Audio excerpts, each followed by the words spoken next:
Okay, let's go ahead and see what else. Fortified zone. Alright then. So, may need to dig into a walkthrough for this one, but we will find out eventually. Already played through the sequel for this, some time ago, like 2 years ago-ish. And that was a Japanese-only release for the sequel. This first one is very much the same, basically. Sort of a top-down shooter type thing, where there are mild puzzles involved in making it further into the game.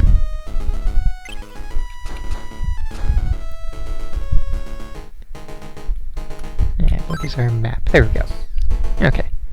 And we can switch back and forth between the guy and the girl, whose names I already forget. I was not paying attention. But yeah, it's kind of Metal Gear Solid style, in which, well, both in the general look of it, and the general shootiness of it, and in the whole, as soon as you leave the screen and come back, all the enemies have respawned. So yeah, some walls you can shoot over, some you can't. Ooh. Yep, special weapons you get temporarily. Great, we have to shoot the boxes to open them. Hey, life up, sweet. That was close.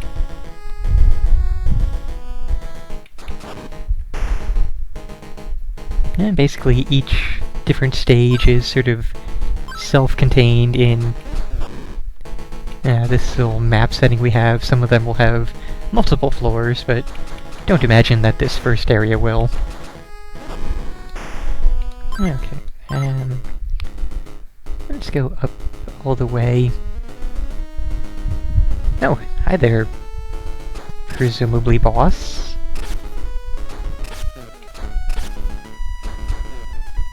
That is painful.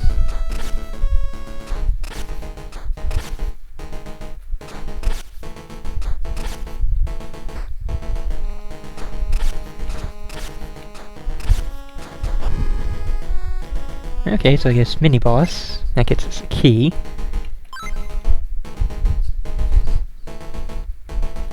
Kind of a bit of a slow-moving game, but kind of held true in the sequel as well. Ow. So... there. I guess that's where we use up our key, yes. So since that's definitely the way to go forward, let's not go that way yet. Let's continue searching around and get all of the goodies which I'm sure exist. What's over there? Health up on the other side of spikes. Yeah, that's a thing that happened a lot in the sequel as well. That's, kind of a dick move there, game. Hey! Especially when we can get health as a random drop.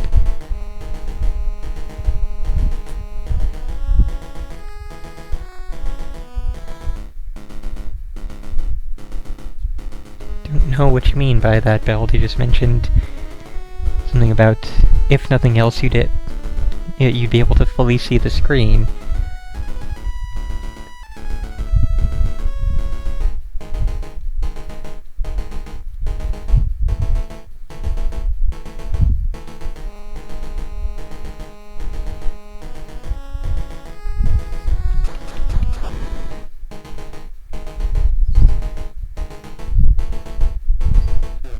That probably is the case. I was thinking of, in the sequel they had health refills on the other side of spikes instead of health increases.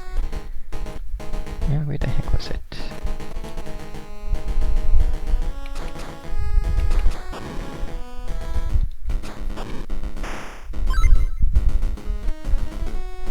Now that we are actually back at full health, go ahead and grab the,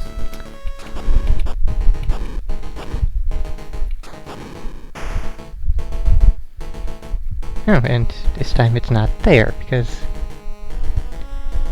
well, a bit of a waste, but... they do give you more than enough in order to actually... you know, in case you end up dying or getting a game over along the way and the like.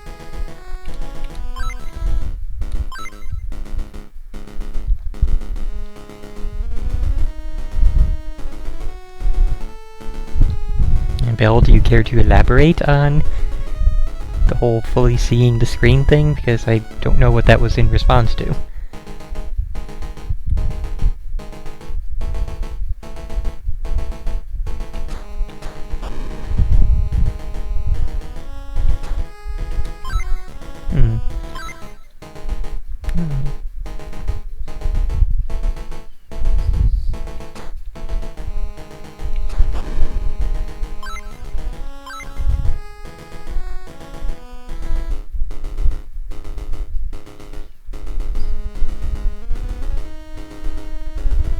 Head down here first and see what there is to see.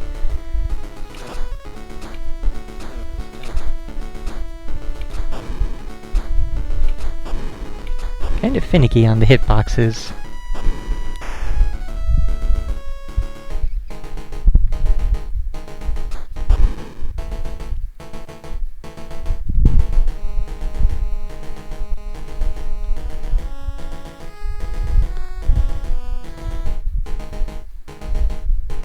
Oh, yeah, that does make sense then. With the game's speed of movement, there would be less ghosting on the original Game Boy screen, so yeah, that does work out.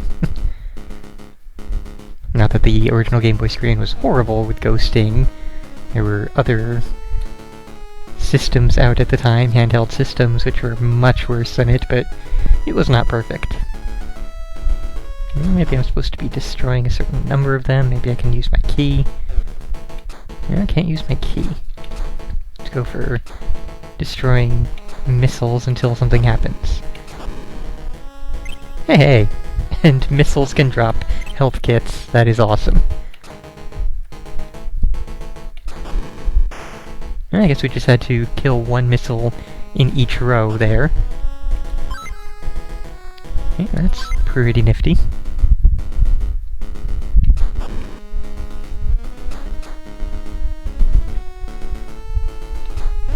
Oh no, this is not that bad of a game at all. Like I said, I played all the way through the sequel and rather enjoyed it. It got a little bit bullshit towards the end with the difficulty of the bosses, but that's pretty much it for complaints about that game.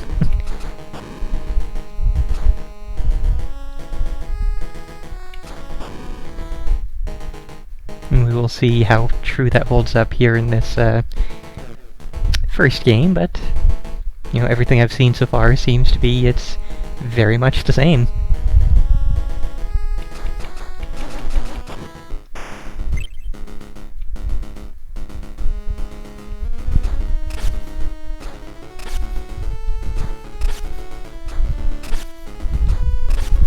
There it goes. I was wondering when he was going to try to actually shoot at me.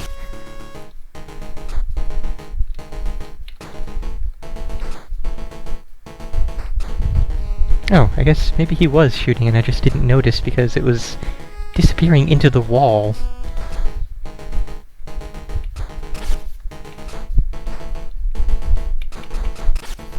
Okay, so that kinda gives us a tactical advantage, given that,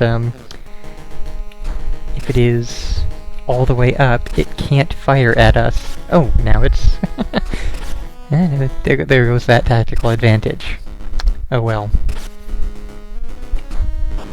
There we go.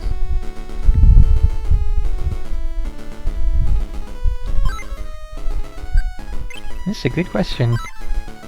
Like, I know when I played through the sequel, I never changed between the two, so I have no idea what the differences are between the two of them. I'm sure it says in an FAQ.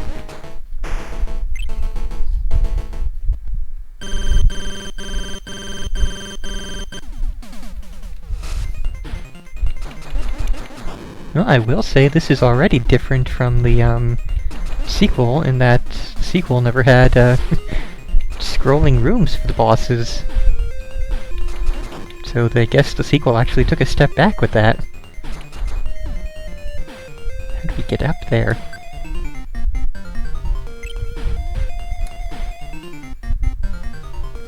I guess we don't get up there, I guess we just walk around.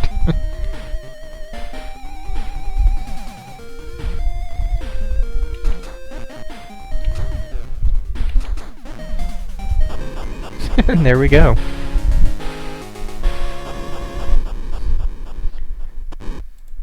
What the heck was the sequel even called?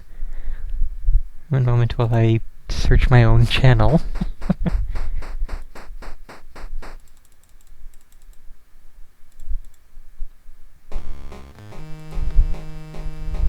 I want to say it was like Ikari no Yosai or something like that. What? Oh, I guess it automatically uses a health pack if you get killed. That's pretty nifty. Oh, and I still have my key from the last round. That's, nifty.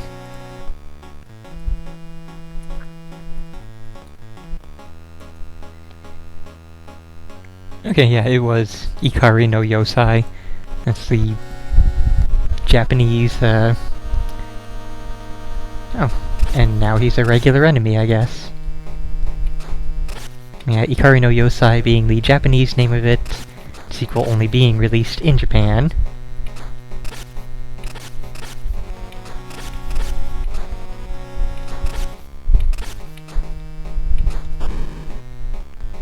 And another key.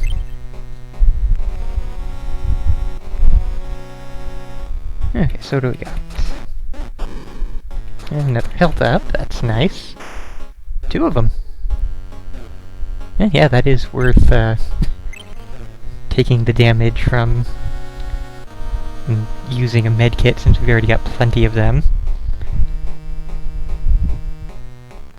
Okay, so then. Definitely need a key to get up through there. We'll see if that holds true. Well, spike traps. That's something you don't see in many of these kind of shooters. And I will say that the game is pretty good for the most part about, like, if I'm standing here, my head won't get hit by the shots like that, you know. The hitbox is not your entire sprite. It actually does have some sense to it with the whole top-down 3D aspect of it.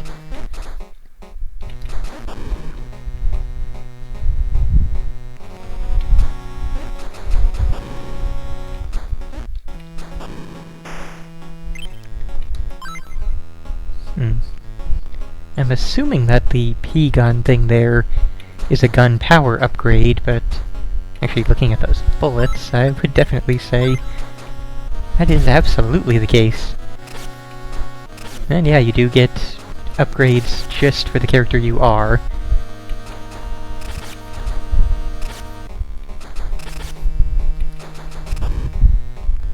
Also, the computer does not seem to have much in the way of invincibility frames, so that seems abusable. Let's just see if we can... Yeah, I'm not gonna bother with them this time.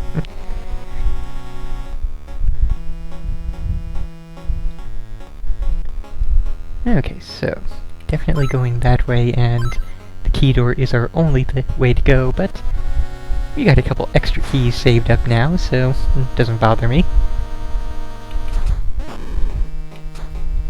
Oh hey, and I always love the walls you can shoot over.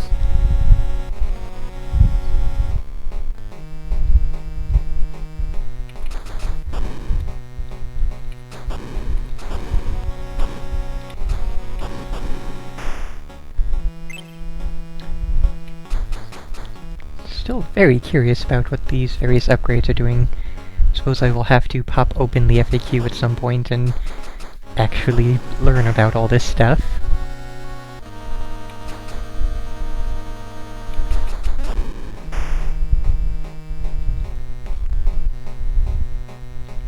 boy, another missile room.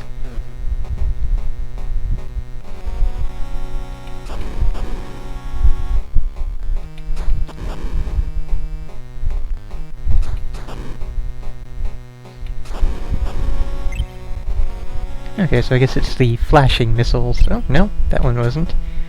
So just random missiles may or may not have med packs, health packs, med kits, any combination of those various words.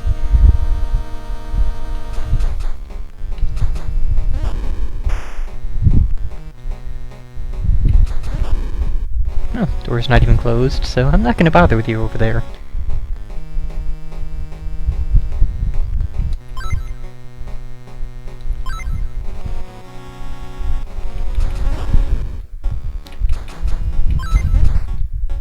I will say that... wow. That's quite the weapon. In general, the sequel, and so far this game, the music is just in the okay range. It's not really bad, but it's not really great either. Oh, that's new.